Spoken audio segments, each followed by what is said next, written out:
We are going to go ahead and get started with our rock notes. What I would like for you to do is start with a clean sheet of paper. This can be a paper that you find around your house, or it can be in your science ISN. Now I'd like for you to take your paper, get a marker, any color you like, and go ahead and draw 3 boxes big enough for you to write a word in.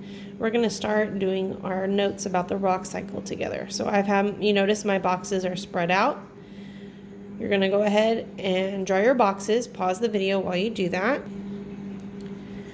Go ahead and label your boxes. One box is going to say igneous, one box will be for sedimentary, and one box will be for metamorphic.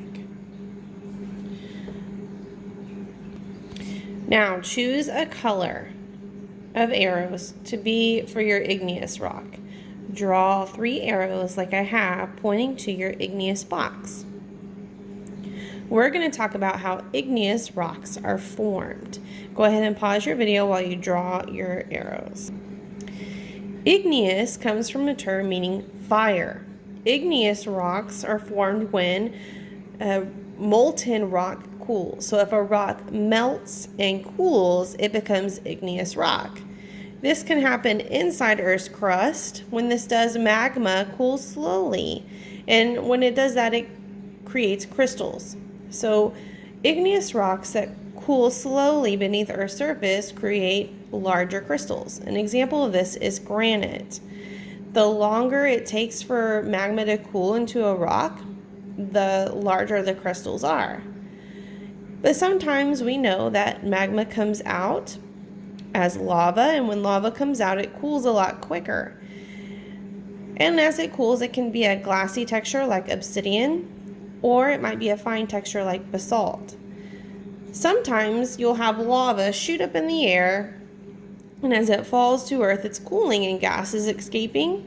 And as that gas escapes, it leaves holes in the rock and makes that rock very lightweight. Some of these rocks even float. You might have heard of the word pumice. Pumice is an example of igneous rock that you can put in water and it floats. Now let's go back to our rock cycle and fill in our arrows. Our arrows for our rock cycle represent the way that igneous rocks form. So in each arrow, I'm going to write the words melting and cooling. In order for an igneous rock to form, any type of rock can melt and cool. Sedimentary rock can melt and cool, turning into igneous rock. Metamorphic rock can melt and cool, turning into igneous rock. An igneous rock itself can melt and cool again and become another form of igneous rock. So go ahead and let's write that in our arrows. Okay.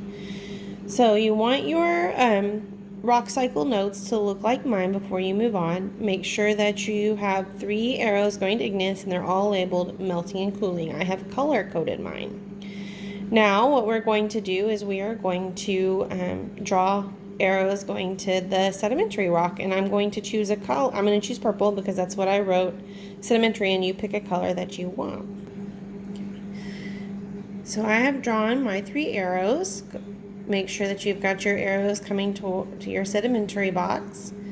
Now let's talk about how sedimentary rocks form. Sedimentary rocks form in one of 3 ways. The one that we're most familiar with and what the term gets its name from is when rocks weather. You have a parent rock and it weathers or breaks down, and then the sediment or pieces erode or are moved away, usually by wind or water. Then those sediments pile up. A lot of times this happens in an ocean, a river, a lake, and they have a lot of water sitting on top, and that water creates pressure, and that pressure from that water pushes down, and it compacts the cement or the sediments together, and the water mixes with the material in the rock, and it creates a glue, and it actually cements it together. So it compacts and cements the sediments together. Eventually the water will dry up, your sediments together, creating a rock, and you will have something like limestone or sandstone. if you drive through the hill country of Texas on the other side of San Antonio or near Austin, you drive through areas where they've had to dynamite and blow out some of the rock to put the road. And if you look at that, it's all limestone. So limestone was made a long time ago when the land used to be underwater. Another example of sedimentary rock is when you have water that's high in mineral content, like salt water, and the water evaporates, leaving behind the mineral by itself. Some examples of this are calcite and halite. Halite's just a fancy term for rock salt.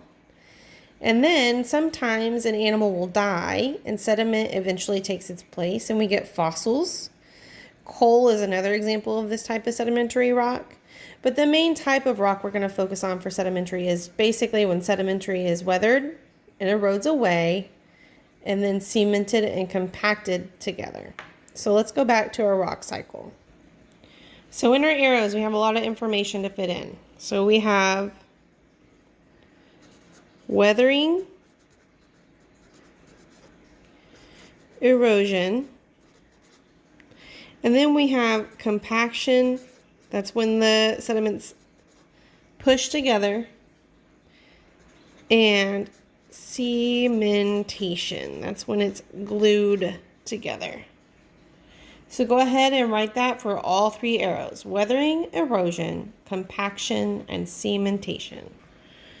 So we've discussed that sedimentary rocks are formed from sediment, which happens when rocks weathered and erode and compact and cemented. We've also discussed that igneous, the term comes from a word meaning fire, and that igneous rock is formed when rock melts and cools. But we still need to talk about metamorphic rock. So what we're going to do is draw three arrows going to the metamorphic box in a different color, and then we're going to discuss what metamorphic rocks are. So here you can see what the arrows look like. Three arrows pointing to metamorphic. One coming from sedimentary, one coming from igneous, and one coming from metamorphic itself. So let's see. What does metamorphic mean? The term meta means change, and morph means shape. So metamorphic means that it's changing shape. It's actually going to change its chemical composition. So what happens with metamorphic rock is that you have a rock that is heated and squeezed. It's not melted. It's heated and squeezed. So this happens along colliding or convergent boundaries, where you have two plates that are pushed together and you have heat coming up from the mantle that heats up the rock.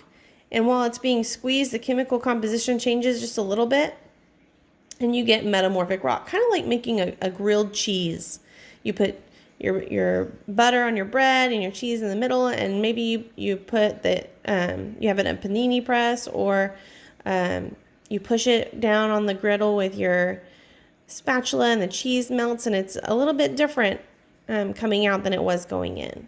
So that's kind of how metamorphic rocks work. So they are heated from Earth's interior, and they change their chemical composition.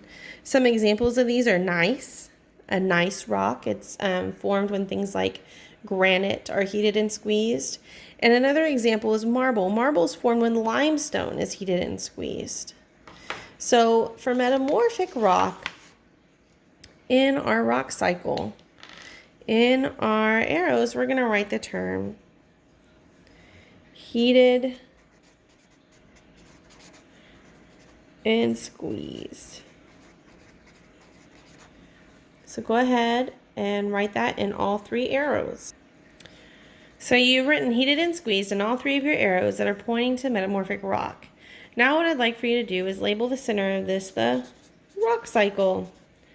It's a cycle that is continuous. Igneous can be changed into metamorphic. It can be changed into sedimentary.